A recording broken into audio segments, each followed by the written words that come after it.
The following story is not true.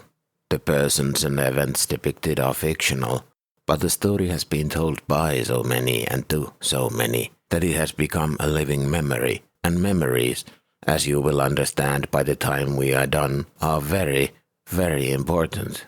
In fact, this is exactly how religion works. Not to say anything bad against religion, faith can keep you on the path, because should you stray, there be dragons. To investigate the legend of the King's Clock further, we must travel far from this researcher's native Rhineland, across the Atlantic Sea and back in time, where we will arrive in the year 2015 and land at the headquarters of the National Public Radio in Washington, D.C., where senior producer Richard Barkley was just about to close his computer for the night and head home to his husband, when one last email chimes into the public mailbox given at the end of every broadcast segment. Consisting mostly of spam and multi-level marketing scams rather than story ideas, the mail is usually nothing that would change the course of an evening, much less the rest of the life of the producers tasked with combing through it.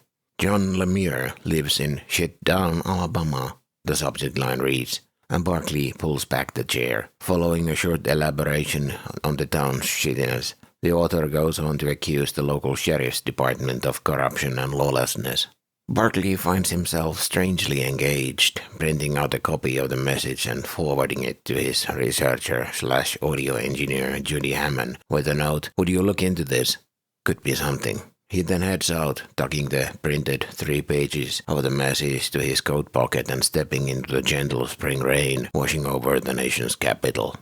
Judy Hammond is stirred from sleep by the sound of the arriving message from her boss, although technically Richard being more like a colleague than a real superior. But when it comes to editorial decisions, Barkley does indeed have more say. She opens up the half-closed laptop and brings up the email. In the forwarded message, a man is building a picture Hammond finds easy to believe. A corrupt police department, abuse of power, and the general apathy of the citizens. Mr. Lemire raises 2 specific incidents, one where a local police officer is accused of sexual abuse during a traffic stop, and of course the officer still wears the badge. The other is the big one, according to Mr. Lemire, a son of a local business magnate, brutally murdered a man named Nolan Lewis. Apparently, the events were swept under a rug, Papa Pierce making sure his son's transgressions don't bring down the family business, named KKK Trucking, if you can believe it. Hammond is taken back. Surely this is just her prejudges at work, for she feels too quick to take Mr. Lemire's writing as the truth. So she minimizes the mailbox and brings up the search engine screen. County records are a stone wall. In many governments, the jump to digital has not progressed further than the poorly constructed web pages with phone numbers that would go unanswered this time of night on Friday. As the official internet proves unhelpful, she plunges into the unregulated mess that is social media. First circumstantial clue comes from a Facebook group, one county over, where an elderly woman joyfully revels in the rumor of a police officer raping some fancy New Yorker. The post does bring the taste of bile to Hammond's throat, but in midst of all that burning hatred, a nugget of information presents itself. It turns out that the event didn't happen in the county Mr. Lemire suggests, but one over to the north, and with that information, Hammond is able to bring up the relevant newspaper article from the regional news outlet. It seems that the event did indeed happen, at least in parts. Article reveals that the abuse came in the way of colorful language and poorly worded comments on the appearance of the young woman heading north towards Huntsville. The case never went to court, but the results of the mediation were mentioned later in the Huntsville Times, as the young astrophysicist received a substantial sum in reparation. So that case strikes cold. Hammond sighs in relief. A story about police corruption in the Deep South would not be the most pleasant to investigate. It takes Judy Hammond a couple of hours of Instagram and Twitter scouring to find younger local people who don't have Facebook profiles, or at least not once with posts in recent years. Finally, nearing midnight, and with the sound of the rain hitting her window, she finds a Twitter conversation between two locals, discussing the violent tendencies of the accused perpetrator, Jackson Pierce. So this at least could be something. Hammond brings up Mr. Lemieux's email again, reading from the top. The man writes, being a long-time listener, writing to elicit the help of the investigative resources of the NPR, going over the aforementioned accusations and then moving on to list various grievances and ideas about the Southern lifestyle. The man says he's a clock restorer, horologist to be precise. All in all, the long email contains many trains of thought and even more sidetracks. Cutting one such trail of thought abruptly short, Mr. Lemieux writes that he'd prefer to talk on the phone, leaving his number. Hammond writes up her findings and fires the response towards Barkley's inbox, gets up from her bed, where at least 3 hours have vanished, stretching and yawning as she stumbles into her small apartment's kitchenette, downs a tall glass of filtered water, and heads back to bed. The results of the investigation hang in the pathways of the internet, squatting on a server as the road to the receiver is interrupted by yet another one of those creeping brownouts in the electrical system that have plagued the East Coast power grid for some time now. But like after the last snowfall of a waning winter, come morning the road is clear, and the message finds Barkley's cell phone as he is on his way out the door to have brunch with his husband Christopher. With Richard staring at his cell phone, Christopher takes the keys to the car, and on the way to the restaurant, Barkley reads through Judy's findings. By the time they park, he is frantically typing a response. Great work. Let's go to Mackie with this on Monday. The message pings in a room lit by morning light from the skylight of Hammond's apartment, somewhere between the purple sheets, entwined into the Egyptian cotton as much as her reluctance to acknowledge the world outside, the nest she has made for herself. Judy is slowly crawling back to consciousness after a night full of bad dreams, where on a southern road a police wagon has been tailing her for miles now. Clock radio on the bedside table cracks and hums with static, having turned on FM mode when the power came back during the night. Something smells rotten.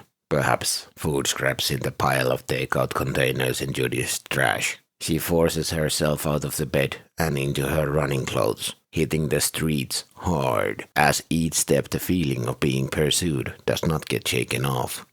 Monday morning comes with the expected hazy overcast weather of the late spring in the District of Columbia. Back at work, Barkley and Hammond take a look at the things they've discovered during the weekend. The police corruption angle doesn't carry the weight expected to expense a trip to Alabama, and neither of them is willing to go out of pocket for work.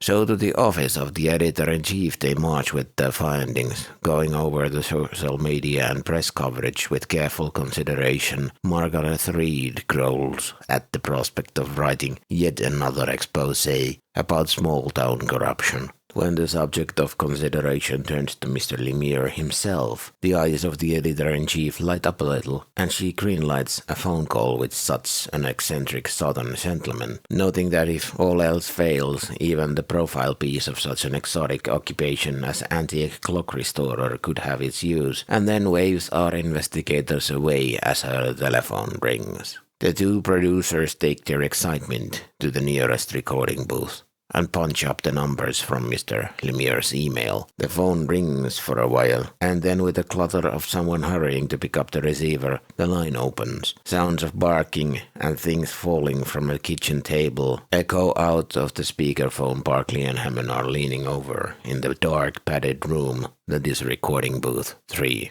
Hello? The voice comes after some more clatter and shouts to the dogs to stop barking. The investigators introduce themselves and explain their reason for calling. Interrupting Mr. Lemieux is immediately up to speed, as if continuing the train of thought that ended abruptly in the email. Yeah, you see, after I lost one of the dogs the other week, did I write about taking them strays? Yeah, I did. You know, they leave them by the side of the road here. Barking on the background gets quieter, and Mr. Lemieux's voice becomes easier to hear. At one point, the pack was 24 strong, but sadly we are down to Baker's dozen now. with the passing of old Ismail. The investigators remember their role and check with John that the call can be recorded, then ask him to reiterate the points and the reasons for contacting them, as they need it on tape to present later. Right. Well, to put it short, I'd like this shithole of a town, or even the whole county, to have its reckoning. I'm not looking for my personal day in the sun, but to see justice done. He says and goes on to explain again the rumors and accusations against Jackson Pierce and the Bible County Sheriff's Department. You see, I had some local youngsters here helping me with them old trenches here on the property. Yeah, you gotta give them something to do here, otherwise they'll just end up bashing each other's heads in. So these boys got to talking whilst we were waiting for the concrete to set before the second pouring. What are you building? Asks Barkley, knowing it is important to stop the interviewee with questions as it makes the editing easier, lets them breathe and think for a while. Tricks of the trade. I've been adding some iron bars to the vents. We've got some wildlife creeping on the property. Do you have lots of land? Barkley asks, again enforcing the kind of rhythm to the conversation. Well, somewhat over 100 acres, but I'd like to say it's my grandfather's property. There's not my doing. You see, this whole property and the surrounding woods used to be an open mine up until the Civil War. It got filled in after it was no longer profitable to run because, yeah, you know. The man clearly doesn't want to explain the loss of free labor on tape, and Barkley and Hammond are happy to push on. But after that land was so cheap that my grandfather took the opportunity. Investigators then turn to John's own accomplishments, his trade. John goes on to explain how fixing an old clock is a combination of detective work and artistic approach. How you constantly discover new clues, scratches here and there in the depths of the clockwork, where either through mishap or misuse, and sometimes even pure malice, things were altered. This evidence in the machine is called witness marks, and they are often as unreliable as an eyewitness years after the incident. But let's leave the story here for a while, and step back into our own lives here and now. As the story will be there when we return, being more real now than in the beginning. Now that we've made the path to it here together, drop to the breadcrumbs that lead to these soon-to-be memories. This part of the story owes a world to several popular culture works, most notably the S-Town podcast by Brian Reed, as the original source of inspiration. But to reiterate, World Machine is a work of fiction. Names, characters, places, and incidents either are the products of the author's imagination or are used fictitiously. Any resemblance to actual events or locales or persons, living or dead, is entirely coincidental, and as such bring little light to those who can never shake the feeling of being pursued.